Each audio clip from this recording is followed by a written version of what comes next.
पूजा नाम के एक लड़की का विवाह हुआ और वह अपने पति और सास के साथ अपने ससुराल में रहने लगी। कुछ ही दिनों बाद पूजा को आभास होने लगा कि उसकी सास के साथ जमती नहीं है। सास पुराने ख्यालों की थी और बहू नए विचारों वाली। पूजा और उसकी सास का आए दिन झगड़ा होने लगा। दिन बीते, महीने बीते, साल भी बीत गया। न तो सास टीका टिप्पणी करना छोड़ती और न पूजा जवाब देना।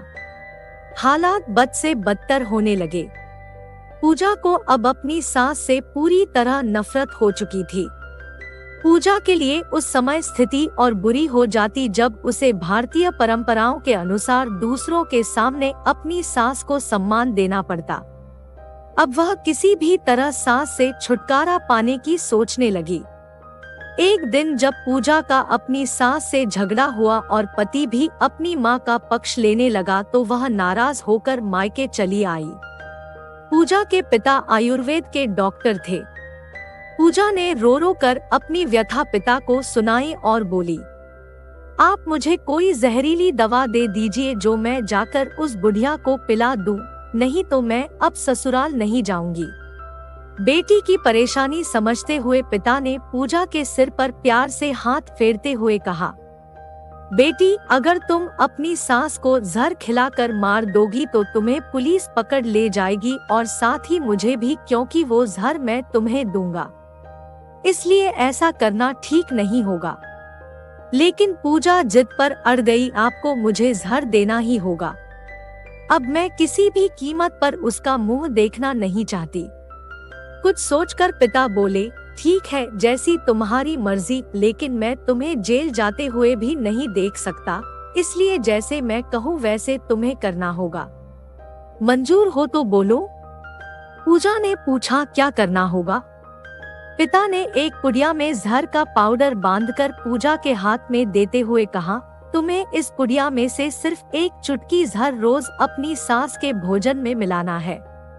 कम मात्रा होने से वह एकदम से नहीं मरेगी, बल्कि धीरे धीरे आंतरिक रूप से कमजोर होकर 5 से 6 महीनों में मर जाएगी। लोग समझेंगे कि वह स्वाभाविक मौत मर गई। पिता ने आगे कहा, लेकिन तुम्हें बेहद सावधान रहना होगा। तुम्हारे पति को बिल्कुल भी शक न होने पाए, वरना हम दोनों को जेल जाना पड़ेगा। इसके लिए तुम आज के बाद अपनी सास से बिल्कुल भी झगड़ा नहीं करोगी, बल्कि उसकी सेवा करोगी। यदि वह तुम पर कोई टीका टिप्पणी करती है तो तुम चुपचाप सुन लोगी, बिल्कुल भी प्रत्युत्तर नहीं दोगी। बोलो, कर पाओगी ये सब?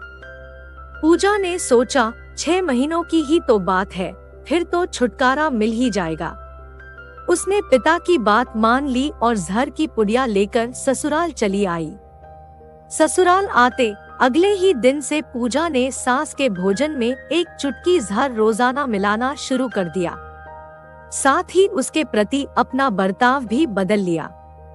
अब वह सास के किसी भी ताने का जवाब नहीं देती, बल्कि क्रोध को पीकर मुस्कुराते हुए सुन लेती। रोज उसके पैर दबाती और उसकी हर बात का ख्याल रखती। सास से पूछ पूछ कर उसकी पसंद का खाना बनाती, उसकी हर आज्ञा का पालन करती। कुछ हफ्ते बीतते बीतते सास के स्वभाव में भी परिवर्तन आना शुरू हो गया।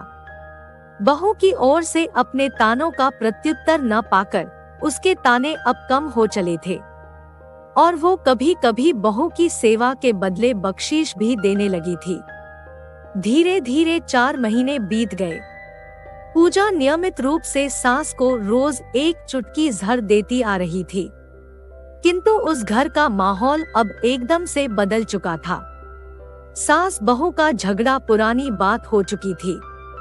पहले जो सास पूजा को गालियां देते नहीं थकती थी, अब वही आस पड़ोस वालों के आगे पूजा की तारीफों के पुल बांधने लगी थी। बहू को साथ बिठाकर खाना खिलाती और सोने से पहले भी जब तक बहू से 4 प्यार भरी बातें न कर ले, उसे नींद नहीं आती थी। 6ठा महीना आते आते पूजा को लगने लगा कि उसकी सास उसे बिल्कुल अपनी बेटी की तरह मानने लगी है। उसे भी अपनी सास में माँ की छवि नजर आने लगी थी। जब वह सोचती कि उसके दिए जहर से उसकी सास कुछ ही दिनों में मर जाएगी तो वह परेशान हो जाती थी।